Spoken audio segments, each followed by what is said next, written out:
Friends, ఈరోజు నేను మీకోసం ఒక డిఫరెంట్ స్టోరీని ఎక్స్ప్లెయిన్ చేయబోతున్నాను. ఒక ఊర్లో జనాలంతా చూస్తూ ఉండగానే జలపాతం దగ్గర ఆ ఇద్దరు ఏం చేశారో తెలుసా? ఒక్క రాత్రిలో ఆ తండ్రి పరువు బజార్న పడి చివరికి అతను పిచ్చోడైపోయాడు. అసలు కొడుక్కి అమ్మాయిలు నచ్చరని ఊరంతా ప్రచారం చేస్తూ ఉంటే వాడు మాత్రం ఇంట్లోనే ఇంత పెద్ద స్కెచ్ వేస్తాడని ఆ తండ్రి అస్సలు ఊహించలేదు. అసలు వీళ్ళ ముగ్గురి మధ్య జరిగిన ఆ నరకం ఏంటో తెలిస్తే మీ మైండ్ బ్లాంక్ అవ్వడం ఖాయం. లాస్ట్ వరకు అస్సలు మిస్ అవ్వకుండా చూడండి. మూవీ స్టార్టింగ్లో విన్స్ అనే వ్యక్తిని చూపిస్తారు. ఇతని కొడుకు చాలా సంవత్సరాల తర్వాత విదేశాల నుండి తిరిగి వస్తున్నాడు. విన్స్ కొడుకు పేరు శామ్. విన్స్ కళ్ళు శామ్ మీద పడగానే అతన్ని చూసి విన్స్ ఎంతో సంతోషపడతాడు. వెంటనే ఇద్దరు కారులో కూర్చుని తమ ఇంటి వైపు బయలుదేరుతారు. విన్స్కు ఉన్నది ఒకే ఒక్క కొడుకు, అందుకే అతన్ని చూసి విన్స్ మురిసిపోతూ ఉంటాడు. విన్స్ ఒక చిన్న టౌన్లో ఉంటాడు. శామ్ని చూసి అక్కడ ఉండే ఊరి జనాలు కూడా చాలా ఆనందిస్తారు. ఇంటికి వెళ్ళాక శామ్కి విన్స్ యవ్వనంలో ఉన్న భార్య లీజా కనిపిస్తుంది. ఆమెను చూసి శామ్ ఒక్కసారిగా ఆశ్చర్యపోతాడు. శామ్ ఇంటికి రాగానే మొదట ఇంట్లోని పని మనిషి అతన్ని కలుస్తుంది. ఆ తర్వాత విన్స్ తన కొడుకు శామ్ని లీజాకు పరిచయం చేస్తాడు. శామ్ తల్లి చనిపోయిన తర్వాత తాను చాలా ఒంటరివాడైపోయానని, అందుకే పోయిన సంవత్సరమే లీజాని పెళ్లి చేసుకున్నానని విన్స్ తన కొడుకుతో చెప్తాడు. శామ్కు ఈ పెళ్లి గురించి అంతకుముందు ఏమీ తెలీదు. అయినప్పటికీ అతను విన్స్ మీద ఎలాంటి కోపం చూపించడు. రాత్రి కాగానే విన్స్ ఇంట్లో ఒక పెద్ద పార్టీ మొదలవుతుంది. శామ్ ఇంటికి తిరిగి వచ్చిన సంతోషంలో విన్స్ ఈ పార్టీని ఏర్పాటు చేస్తాడు. ఈ పార్టీకి అతని స్నేహితులందరూ వస్తారు. విన్స్ స్నేహితులు అతనితో మాట్లాడుతూ, నీ కొడుకు వెళ్ళొచ్చిన దేశంలో అబ్బాయిలు అబ్బాయిలనే పెళ్లి చేసుకుంటారని, కాబట్టి నువ్వు నీ కొడుకు విషయంలో కొంచెం జాగ్రత్తగా ఉండాలని చెప్తారు. కానీ విన్స్ వాళ్ళ మాటల్ని అస్సలు పట్టించుకోకుండా వాళ్లను భోజనం చేయమని చెప్తాడు. మరోవైపు శామ్ ఇంట్లో ఏదో పుస్తకం వెతుకుతూ ఉంటాడు. అదే సమయంలో అతని కళ్ళు లీజా మీద పడతాయి. లీజా అప్పుడు పడుకోవడానికి సిద్ధమవుతుంది. కానీ శామ్ని చూడగానే తన దగ్గరికి రమ్మని పిలుస్తుంది. ఆమె శామ్తో మాట్లాడాలి అనుకుంటుంది. కానీ శామ్ ఆమె మాటల్ని పెద్దగా పట్టించుకోకుండా సైలెంట్గా తన గదిలోకి వెళ్ళిపోతాడు. ఆ తర్వాత అతను బయటకు రాగా అక్కడ అతనికి తన పాత స్నేహితురాలు కనిపిస్తుంది. శామ్ పాత స్నేహితురాలి జుట్టు అచ్చం అబ్బాయిలలాగే ఉంటుంది. శామ్ ఆమెతో కలిసి బయటకు వెళ్తూ ఉండగా విన్స్ చూస్తాడు. విన్స్ అడిగితే తాను ఉదయం కల్లా తిరిగి వస్తానని శామ్ చెప్తాడు. దాంతో విన్స్ అతన్ని వెళ్ళనిస్తాడు. మరుసటి రోజు ఉదయం శామ్ స్వయంగా టిఫిన్ తయారు చేస్తూ ఉంటాడు. ఇంట్లోని పని మనిషి వద్దని ఆపడానికి ప్రయత్నించినప్పటికీ శామ్ వినిపించుకోడు. ఈలోగా లీజా ఆ తర్వాత విన్స్ కూడా అక్కడికి వస్తారు. ఈరోజు టిఫిన్ శామ్ చేశాడనే విషయాన్ని పని మనిషి వాళ్ళిద్దరికీ చెప్తుంది. అది విని విన్స్ శామ్ని ఎంతో మెచ్చుకుంటాడు. అతనికి శామ్ మీద ప్రేమ మరింత పెరుగుతుంది. శామ్ తన బిజినెస్ బాధ్యతలు కూడా చూసుకోవాలని విన్స్ ఆశపడతాడు. అందుకే టిఫిన్ చేసిన తర్వాత శామ్ని తన ఫ్యాక్టరీకి తీసుకెళ్తాడు. విన్స్ ఫ్యాక్టరీలో చాలా మంది అమ్మాయిలు పనిచేస్తూ ఉంటారు. శామ్కు ఫ్యాక్టరీ అంతా చూపిస్తూ విన్స్ అక్కడ ఉన్న ఒక అమ్మాయిని చూపిస్తాడు. ఈమె మన ఫ్యాక్టరీలోనే అత్యంత అందమైన అమ్మాయిని, ఆమె పేరు మరియా అని చెప్తూ శామ్ని మరియా దగ్గరికి తీసుకువెళ్తాడు. విన్స్ వాళ్ళిద్దరి మధ్య స్నేహం కుదుర్చాలని అనుకుంటాడు. తద్వారా వాళ్ళు ప్రేమలో పడతారని ఆశిస్తాడు. మరియా కూడా శామ్ను ప్రేమించడానికి సిద్ధంగా ఉంటుంది. ఎందుకంటే ఆమె కూడా శామ్ నచ్చుతాడు. ఆ తర్వాత విన్స్ వాళ్ళిద్దరిని ఒంటరిగా వదిలేసి అక్కడి నుండి వెళ్ళిపోతాడు. కానీ శామ్ మాత్రం మరియాని ప్రేమించడు. అతను మరియాకి వీడ్కోలు చెప్పి అక్కడి నుండి బయలుదేరతాడు. ఆ తర్వాత మరియా విన్స్ దగ్గరికి వెళ్ళి నీ కొడుకు దేనికి పనికిరాడని, అతనికి అమ్మాయిల మీద ఆసక్తి లేదని చెప్పేస్తుంది. ఆమె మాటలు విని విన్స్ ఎంతో ఆందోళన పడతాడు. కొంత సమయం తర్వాత శామ్ తన ఇంట్లో ఉంటాడు. అప్పుడు లీజా అతని దగ్గరికి వచ్చి మాట్లాడడానికి ప్రయత్నిస్తుంది. కానీ శామ్ ఆమె మాటల్ని అస్సలు పట్టించుకోడు. దాంతో లీజాకు కూడా శామ్కు అమ్మాయిలంటే ఇష్టం లేదేమో అనే అనుమానం రావడం మొదలవుతుంది. మరోవైపు శామ్ మరియాను ఇష్టపడలేదనే విషయాన్ని విన్స్ తన స్నేహితులకు చెప్తాడు. దాంతో అతని స్నేహితులు ఈ విషయంలో సోఫియా సహాయం తీసుకోమని విన్స్కు సలహా ఇస్తారు. మరుసటి రోజు ఉదయం విన్స్ శామ్ను సోఫియా దగ్గరికి వెళ్ళమని చెప్తాడు. నువ్వు సోఫియా దగ్గరికి వెళ్ళి డబ్బులు తీసుకుని రావాలని ఒక అబద్ధం చెప్పి అతన్ని అక్కడికి పంపిస్తాడు. నిజానికి సోఫియా డబ్బులు తీసుకుని శారీరకంగా సుఖపెట్టే వ్యాపారం చేసే అమ్మాయి, అంటే ఆమె వ్యభిచారం చేసే అమ్మాయి. విన్స్ మాటలు నమ్మి శామ్ ఆమె దగ్గరికి వెళ్తాడు. సోఫియా శామ్ను ఆకర్షించడానికి అతనితో క్లోజ్ అవ్వడానికి ప్రయత్నిస్తుంది. కానీ శామ్ ఆమెని అసహ్యించుకుని తిట్టి అక్కడి నుండి వచ్చేస్తాడు. ఆ తర్వాత కొద్దిసేపటికే సోఫియా విన్స్ కొడుకు దేనికి పనికిరాడంటూ ఊరంతా ప్రచారం చేస్తుంది. దాంతో టౌన్లోని జనాలందరూ విన్స్ దగ్గరికి వచ్చి నీ కొడుకు ఖచ్చితంగా ఎవరో ఒక అబ్బాయిని పెళ్లి చేసుకుంటాడని, కాబట్టి నువ్వు అతని విషయంలో జాగ్రత్తగా ఉండాలని నచ్చజెప్పడం మొదలు పెడతారు. ఊరి వాళ్ల మాటలు విని విన్స్ కూడా తీవ్రమైన మానసిక వేదనకు గురవుతాడు. కొన్ని రోజుల తర్వాత ఆ టౌన్‌లో ఒక పెద్ద జాతర మొదలవుతుంది. శామ్ తన ఇంట్లో ఉంటాడు.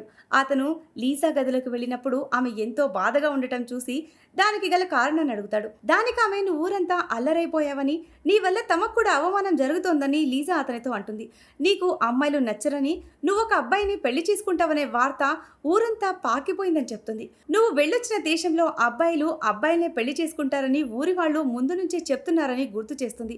అప్పుడు శామ్ ఆమెతో తనకిప్పుడు పెళ్లి చేసుకోవడం ఇష్టం లేదని, అందుకే అమ్మాయిలకు దూరంగా ఉంటున్నానని చెప్తాడు.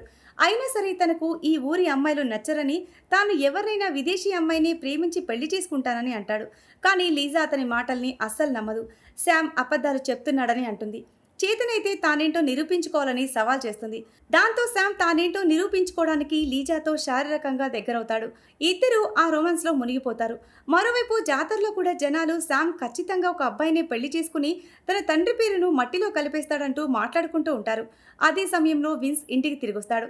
అతను లోపలికి రాగానే శామ్ లీజా ఇద్దరూ రొమాన్స్ చేసుకుంటూ ఉండటాన్ని కళ్ళారా చూస్తాడు. వాళ్ళిద్దరినీ ఆ స్థితిలో కలిసి చూసి విన్స్ ఒక్కసారిగా షాక్కి గురవుతాడు.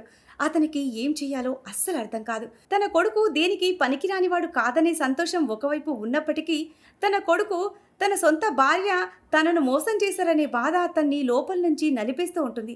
సరిగ్గా అదే సమయంలో కొందరు అబ్బాయిలు విన్స్ ఇంటిపై ఏదో విసిరి కొట్టి శామ్ను ఎగతాళి చేస్తూ అరుస్తారు. దాంతో విన్స్ వాళ్ళని తీవ్రంగా తిట్టి అక్కడి నుండి తరిమేస్తాడు. ఆ తర్వాత అతను లోతుగా ఆలోచనలో పడిపోతాడు.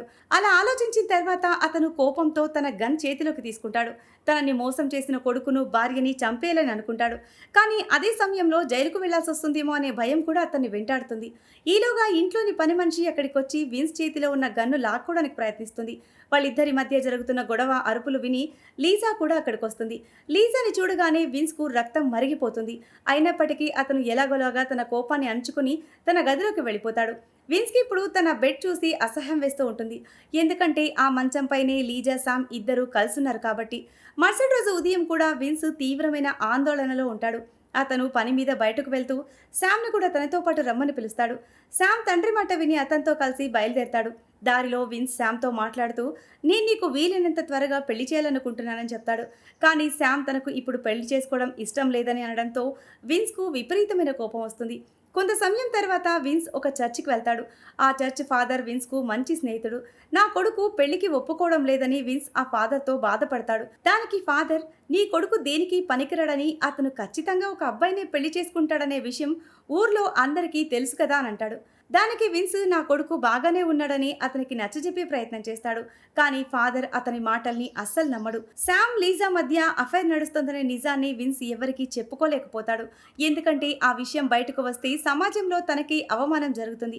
ఆ తర్వాత విన్స్ ఇంటికి తిరిగి వచ్చి తన పని మనిషితో "నువ్వే ఎలాగైనా శామ్ను పెళ్లికి ఒప్పించాలని" చెప్తాడు. దానికి ఆమె "నేను ఖచ్చితంగా ఒప్పిస్తానని గ్యారంటీ ఇవ్వలేను, కానీ ప్రయత్నమైతే చేస్తాను" అంటుంది. పని మనిషి సమాధానం వినగానే విన్స్ తీవ్రంగా భగ్గుమంటాడు.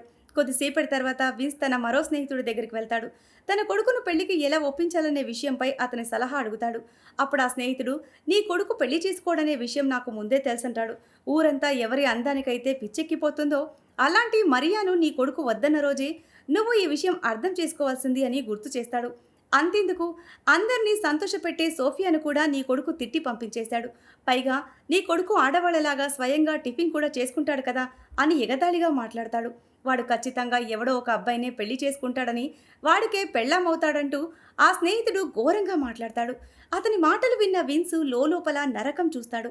లీజాను శామ్కు దూరం చేయడానికే తాను ఈ పెళ్లి ప్రయత్నాలు చేస్తున్నాననే నిజాన్ని అతను చావుకొచ్చినా ఎవరికీ చెప్పుకోలేకపోతాడు. మరోవైపు లీజా శామ్ ఇద్దరూ కలిసి పెళ్లి చేసుకోవాలని ప్లాన్ వేస్తూ ఉంటారు.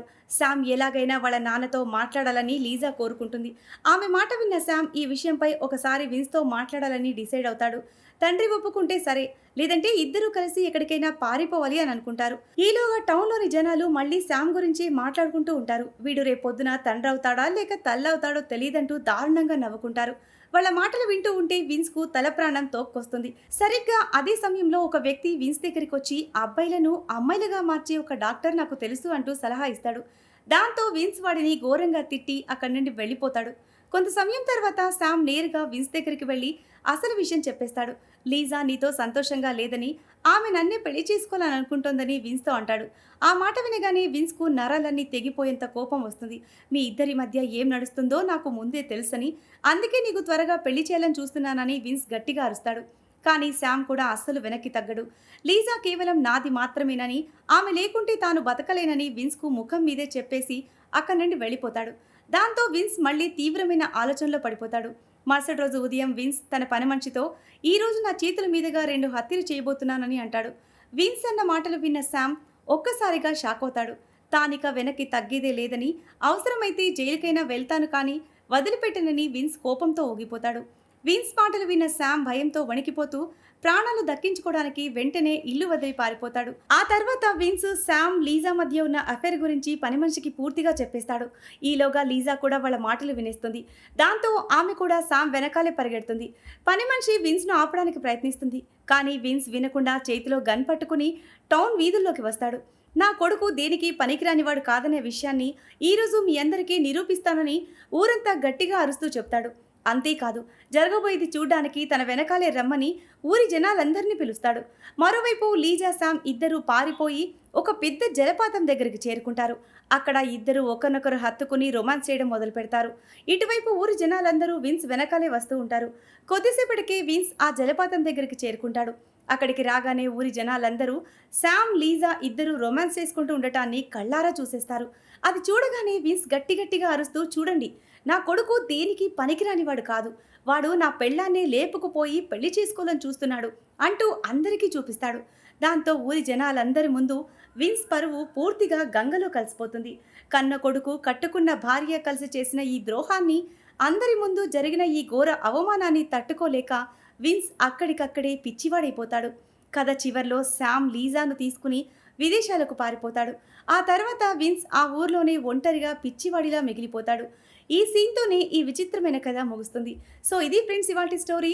ఈ స్టోరీ కనుక మీకు నచ్చినట్లయితే మరికొన్ని ఇలాంటి ఇంట్రెస్టింగ్ స్టోరీస్ కోసం ఛానల్ని సబ్స్క్రైబ్ చేయండి. Thanks for watching.